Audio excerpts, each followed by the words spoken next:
ಕಣ್ಣ ಮುಂದೆ ಇರುವುದೆಲ್ಲ ಕಾಣ್ತದೆ, ಆದರೆ ಇದು ಬೆಳಕಲ್ಲ, ದರ್ಶನ. ವೆಲ್ಕಮ್ ಟು ನಮ್ಮ ಚಾನಲ್. ಮತ್ತೊಂದು ವಿಡಿಯೋಗೆ ಸ್ವಾಗತ. ನಾನು ನಿಮ್ಮ ಪ್ರೀತಿಯ ಶಂಕರ್. ನಿನ್ನೆಯಿಂದ ಸುಮಾರು ಜನ ಡಿಎಮ್ಸ್ ಮಾಡ್ತಾ ಇರೋದು, ಸುಮಾರು ಜನ ಮೆಸೇಜ್ ಮಾಡ್ತಾ ಇರೋದು ಏನಪ್ಪ ಅಂದ್ರೆ, ಬ್ರೋ ಹೈಕೋರ್ಟ್ ಇಂದ ಅಂತೂ ನಮಗೆ ಪರ್ಮಿಷನ್ ಸಿಕ್ಕಾಯ್ತು. ಇಷ್ಟು ದಿವಸ ಬೈಕ್ ಟ್ಯಾಕ್ಸಿಗೆ ಮಾಡುವಾಗ ನಮಗೆ ಸುಮಾರು ಜನ ಕೇಳ್ತಿದ್ದೇನಪ್ಪ ಅಂದ್ರೆ, ನಿಮ್ಗೆ ಪರ್ಮಿಷನ್ ಇದೆಯಾ, ನಿಮ್ಗೆ ಪರ್ಮಿಷನ್ ಇದೆಯಾ, ನಿಮ್ಗೆ ಪರ್ಮಿಷನ್ ಕೊಡಿದೆಯಾ, ಯಾರು ನಿಮಗೆ ಪರ್ಮಿಷನ್ ಕೊಟ್ರು ಅಂತ ಸುಮಾರು ಜನ ಒಂದಷ್ಟು ನಿಮ್ಗೆ ಪ್ರಶ್ನೆಗಳು ಬರ್ತಿತ್ತು. ಆದ್ರೆ ಈಗ ಅದಕ್ಕೆ ಒಂದು ಕ್ಲಿಯರಿಟಿ ಸಿಕ್ಕೈತೆ. ಎಲ್ಲಿಂದಪ್ಪ ಅಂದ್ರೆ, ನಮ್ಮ ಹೈಕೋರ್ಟ್ ಇಂದ.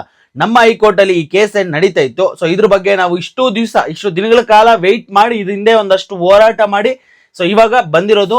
ಈಗ ಹೈಕೋರ್ಟ್ ಇಂದ ಏನಪ್ಪಾ ಅಂತಂದ್ರೆ, ಬೈಕ್ ಟ್ಯಾಕ್ಸಿ ಕೂಡ ಎಲ್ಲಾ ಸಾರಿಗೆ ತರಾನೇ, ಎಲ್ಲ ಇದ್ರ ತರಾನೇ ಕೂಡ ಬೈಕ್ ಟ್ಯಾಕ್ಸಿ ಕೂಡ ರನ್ ಮಾಡ್ಕೊಬಹುದು. ಆದ್ರೆ ಅದಕ್ಕೆ ಆದಂತಹ ರೂಲ್ಸ್ ಅಂಡ್ ರೆಗ್ಯುಲೇಷನ್ಸ್ ನ ತರಬೇಕಾಗಿದೆ ಅಂತ ನಮ್ಮ ಹೈಕೋರ್ಟ್ ಅವರು ಗೌರ್ಮೆಂಟ್ಗೆ ಹೇಳಾಗಿದೆ.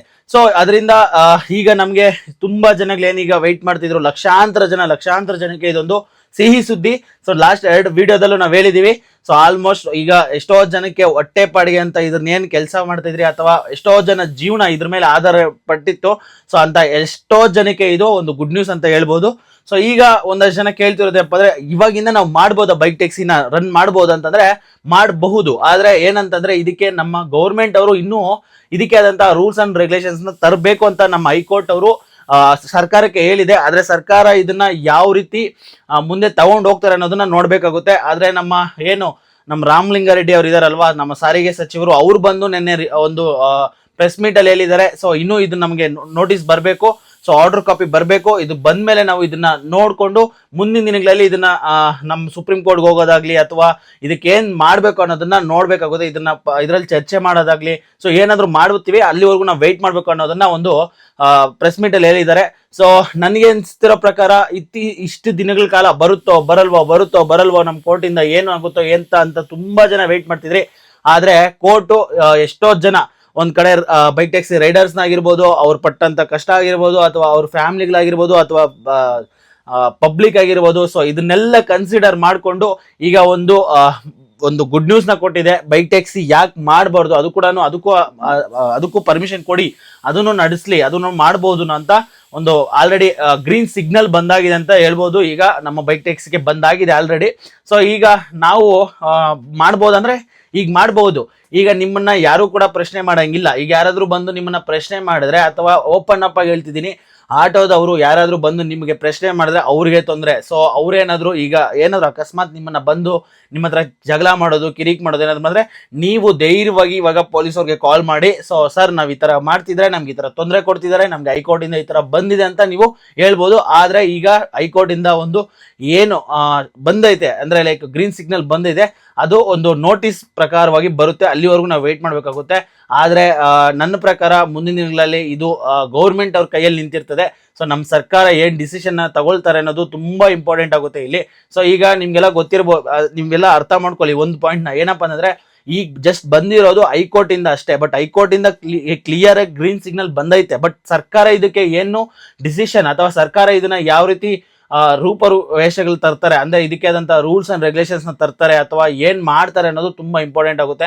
ನಿಮ್ಗೆಲ್ಲ ಗೊತ್ತಿರೋ ಪ್ರಕಾರ ಒಂದಷ್ಟು ಕಡೆ ಚರ್ಚೆ ಆಗ್ತಿರೋದ್ರ ಪ್ರಕಾರ ಏನಪ್ಪಾ ಅಂದ್ರೆ, ನನಗೆ ಗೊತ್ತಿರೋ ಪ್ರಕಾರ ಈಗ ಸರ್ಕಾರ ಸುಪ್ರೀಂ ಕೋರ್ಟ್ಗೆ ಹೋಗ್ತಾರೆ. ಸುಪ್ರೀಂ ಕೋರ್ಟ್ಗೆ ಹೋಗ್ಬಿಟ್ಟು ಇದಕ್ಕೆ ಸ್ಟೇ ತರಬಹುದು, ಅಥವಾ ಏನಾಗುತ್ತೋ ಮುಂದಿನ ದಿನಗಳಲ್ಲಿ ಏನ್ ಅಪ್ಡೇಟ್ ಆಗ್ಬೋದೋ ಗೊತ್ತಿಲ್ಲ. ಬಟ್ ಆದ್ರೆ ನೋಡ್ಬೇಕು. ಸೊ ಏನಾಗುತ್ತೋ, ನಿಮ್ಮ ಅನಿಸಿಕೆ ಏನಾಗ್ಬೋದು ಅಂತ ಹೇಳಿ.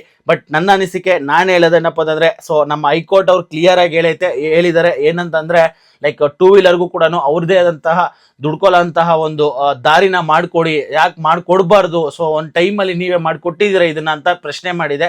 ಸೊ ಅದಕ್ಕೋಸ್ಕರ ನನಗೆ ಗೊತ್ತಿರೋ ಪ್ರಕಾರ ಇದಕ್ಕೆ ರೂಲ್ಸ್ ಅಂಡ್ ರೆಗ್ಯುಲೇಷನ್ಸ್ ನ ಪರ್ಟಿಕ್ಯುಲರ್ ತರಬೇಕು. RTO ಇಲಾಖೆಯಿಂದ ಒಂದಷ್ಟು ರೂಲ್ಸ್ ಅಂಡ್ ರೆಗ್ಯುಲೇಷನ್ಸ್ ತರಬೇಕು.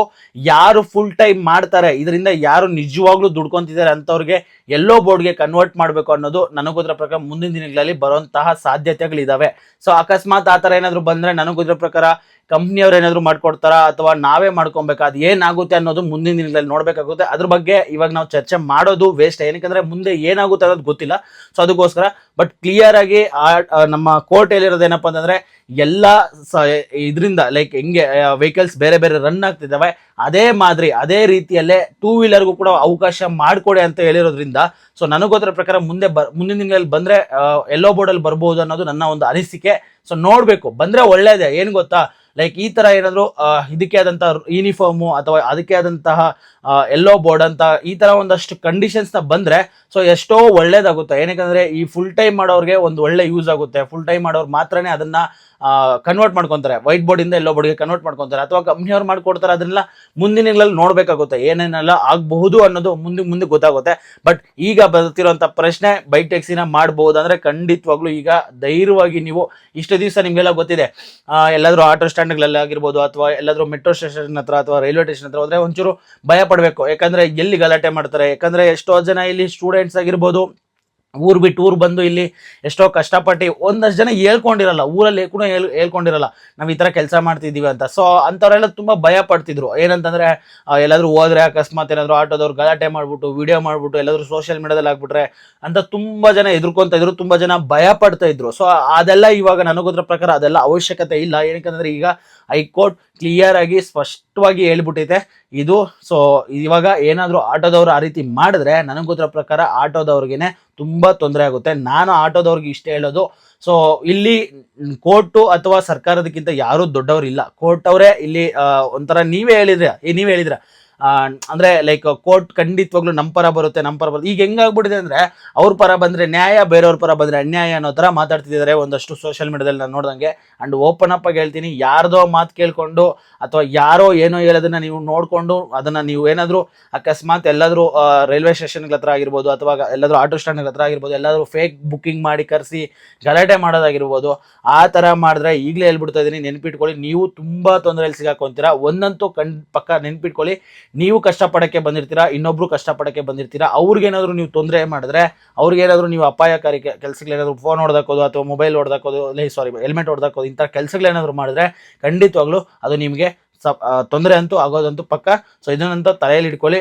ಅಂಡ್ ಇದರಿಂದ ನಾನು ಈಗಲೇ ಈ ವಿಡಿಯೋದಲ್ಲಿ ಇನ್ನೊಂದು ಹೇಳ್ಬಿಡ್ತೀನಿ, ಈ ಬೈಕ್ ಟ್ಯಾಕ್ಸಿ ಈ ಒಂದು ಹೋರಾಟದಲ್ಲಿ ಸುಮಾರು ಜನ ಇದನ್ನ ಲೈಕ್ ಸೀರಿಯಸ್ ಆಗಿ ತಗೊಂಡು ಹೋರಾಡಿದ್ದಾರೆ. ಸೊ ಎಕ್ಸಾಂಪಲ್ ಹೇಳ್ಬೇಕಂದ್ರೆ ಆದಿ ಅವರು, ನಿಮ್ಗೆಲ್ಲ ಗೊತ್ತಿದೆ, bike taxi welfare association. So ಅವ್ರೇನಾದ್ರು ಈ ವಿಡಿಯೋ ನೋಡ್ತಿದ್ರೆ ಅವ್ರಿಗೆ ನನ್ನ ಕಡೆಯಿಂದ ಥ್ಯಾಂಕ್ ಯು ಹೇಳಕ್ಕೆ ಇಷ್ಟಪಡ್ತೀನಿ. ಅದಾದ್ಮೇಲೆ ಶಿವಕುಮಾರ್ ಸರ್ ಅವರು, ಸೊ ನಿಮ್ಗೆಲ್ಲ ಗೊತ್ತಿದೆ Bengaluru bike taxi association. So ಅದರಲ್ಲಿ ನಾನು ಕೂಡ ಇದ್ದೆ, ಅಂಡ್ ಅದರಿಂದ ನಾನು ಮತ್ತೆ ಆಚೆ ಬಂದೆ. ಬಟ್ ಅದರಿಂದ ಲೈಕ್ ಶಿವಕುಮಾರ್ ಸರ್ ಅಂತ ಲೈಕ್ ಅವರು ಸುಮಾರು ಹೋರಾಟ ಮಾಡಿದ್ದಾರೆ, ಸುಮಾರು ಅವ್ರ ಕೈಯಲ್ಲಾದಷ್ಟು ನಿಜ ಹೇಳ್ಬೇಕಂದ್ರೆ ಅವರ ಕಮಿಟ್ಮೆಂಟ್ಸ್, ಅವ್ರ ಕೆಲಸ ಬಿಟ್ಟು ಹೋರಾಡಿದ್ದಾರೆ ಶಿವಕುಮಾರ್ ಅವರು. ಸೊ ಅವ್ರಿಗೂ ಈ ವಿಡಿಯೋ ಮುಖಾಂತರ ನಾನು ಥ್ಯಾಂಕ್ ಯು ಹೇಳಕ್ಕೆ ಇಷ್ಟಪಡ್ತೀನಿ, ನಾನು ಕಂಗ್ರ್ಯಾಚುಲೇಷನ್ಸ್ ಅಂತ ಹೇಳಕ್ಕೆ ಇಷ್ಟಪಡ್ತೀನಿ.